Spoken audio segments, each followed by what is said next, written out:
আমরা বলতে চাচ্ছি যে যাদের গ্রেফতার হয়েছে আমরা তাদের মুক্তি চাই। যেসব শিক্ষকরা, যেসব শিক্ষার্থীরা বিশেষ করে যারা মিথ্যা মামলায় গ্রেফতার হয়েছে তাদের মুক্তি চাই, এবং যাদের হত্যা হয়েছে আমরা সেটার বিচার চাই।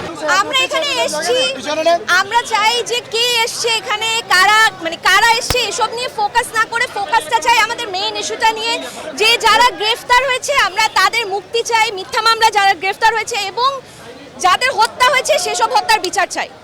আমরা এখন পর্যন্ত কোনো কিছু ফেস করিনি এবং ইনশাআল্লাহ এসব কিছু ফেস করব না। Thank you. না, এখন পর্যন্ত হয়নি। Thank you. চলমান পরিস্থিতি আন্দোলন নিয়ে আমার মনে হয় না আমার নতুন করে কোনো কথা বলতে হবে। এই যে আপনারা যে এখানে এসে জিজ্ঞেস করছেন, এটাতেই বোঝা যাচ্ছে যে আসলে চলমান পরিস্থিতি এবং আন্দোলন কোন পর্যায়ে আছে। আর কিচ্ছু বলবো না, আপনারা জাস্ট আমার কাপড়ের লেখাটা একটু পড়েন, তাইলে হয়ে যাবে। জাস্ট লেখাটা একবার পড়েন। বাংলাদেশ স্বাধীন দেশে আমাদের লিখে ঘুরতে হচ্ছে উই ওয়ান্ট জাস্টিস।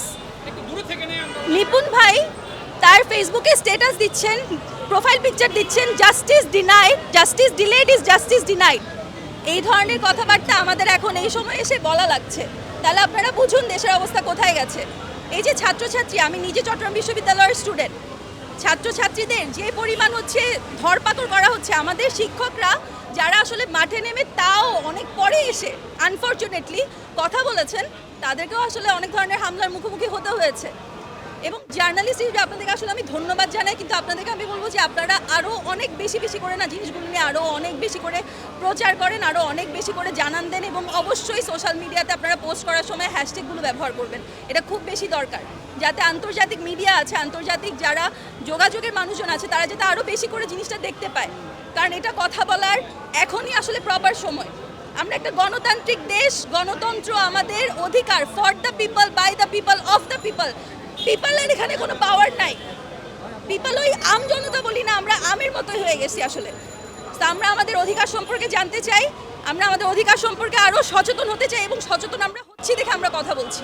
কথা হচ্ছে গিয়ে যে রাজনৈতিক পরিচয় যে দেওয়া হচ্ছে এখন, তার মানে আমি কথা বলতে পারবো না। আর আমি কোনো রাজনৈতিক দলের হলে তখনই কথা বলতে পারবো। ব্যাপারটা কেমন? ফ্রিডম অফ স্পিচ লিখলাম তো, গণতন্ত্রের 6টা যে মেইন শাখা আছে, 6টা যে মেইন পিলার, তার মধ্যে একটা হচ্ছে বাক স্বাধীনতা।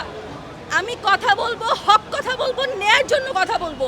আমার আশেপাশে যখন ভুল হবে আমার কথা বলতে হবে, এটা আমার রাইট, এবং আমার ওই রাইটকে লঙ্ঘন করার রাইট দেশের নাই। সভেরেনিটি ওই কারণে না, সার্বভৌমত্ব মানে এটা না যে ওরা আমার রাইটকে কোনোভাবে লঙ্ঘন করবে। That's it. মৃত্যুর সংখ্যা নিয়েও একটা